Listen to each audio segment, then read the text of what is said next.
9페이지의 생물의 구성 체제 또는 체계에 들어가기 전에 우리 전 시간에 배웠던 거 생명연쇄의 특성 다시 한번 정리할게요. 크게 둘로 나눌 수 있었죠. 개체유전상, 종주유전상.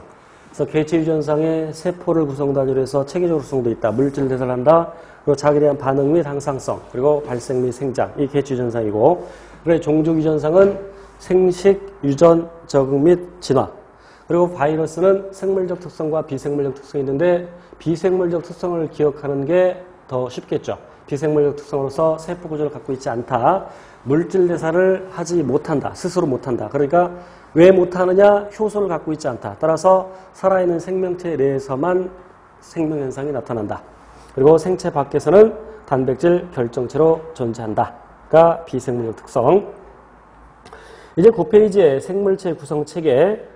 아까 세포, 조직, 기관, 개체 암기하셔야 되고 먼저 동물의 구성 단계를 보면 다시 한번 정리할게요. 동물의 구성 단계. 세포를 기본 단위로 해서 다시 한번 강조하건대 구조가 기능을 결정한다. 그래서 구조와 기능이 같은 적어도 유사한 세포들이 모여서 조직이 되고 동물에는 조직계가 없다 그랬죠. 그런데 그러한 조직들, 서로 다른 조직들이 모여서 기관이 되고 서로 어떤 공통된 기능을 하는 기관들이 모여서 기관계가 된다. 그리고 그 기관계들이 모여서 개체가 된다. 이게 기본 내용이죠. 이제 동물의 조직, 아까 언급했지만 상피조직. 네 종류 기억하셔야 돼요. 상피조직. 그래서 다시 한번 반복. 상피조직은 우리 몸 밖을 덮고 있거나 또는 내장기관의 안쪽 벽을 덮고 있다고 그랬죠. 그러면서 우리 몸을 보호해주는 기능을 하죠. 그러니까 보호기능.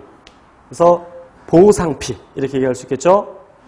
그 다음에 그 기능에 따라서 나눌 때 흡수상피, 보호상피, 흡수상피. 그 흡수상피 예를 들면 우리 소장에서 소화된 양분을 흡수하죠. 그걸 생각하시면 되겠고 그 다음에 분비조직. 그래서 분비조직에는 내분비샘과 그 다음에 외분비샘이 있죠. 한자로는 샘선자를 써서 내분비선 또는 외분비선 이렇게 얘기합니다.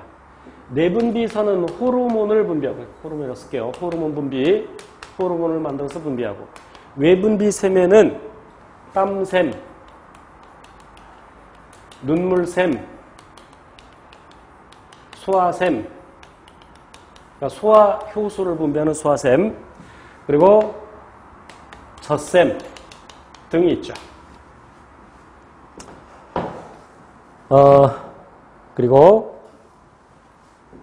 이제 결합조직은 다른 조직들, 기관들을 연결해주고 지탱해주는 역할을 하는데 다시 한번 정리할게요. 혈액.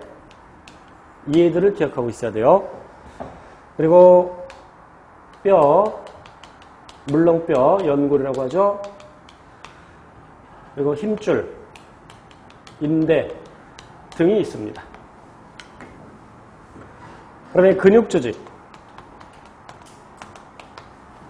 이제 근육조직을 구성하는 것은 근육세포인데 그 근육조직에는 뼈에 붙어있는 골격근이 있고 그 다음에 내장근이 있고 소화기관에 있는 그러니까 위나 소장에 있는 그 근육 생각하면 되겠죠.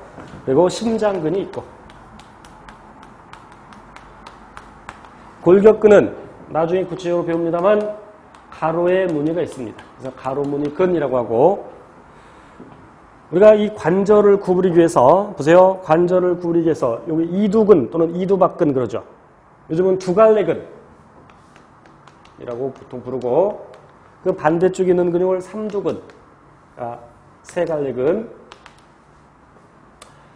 그런데 그런 것들은 가로의 무늬가 있는데 어쨌건 이제 기능적으로 보면 이 관절을 구부리기 위해서 요 이두근은 수축, 삼두근은 이완해야 되죠. 반대로 펼 때는 이두근 이완, 삼두근 수축.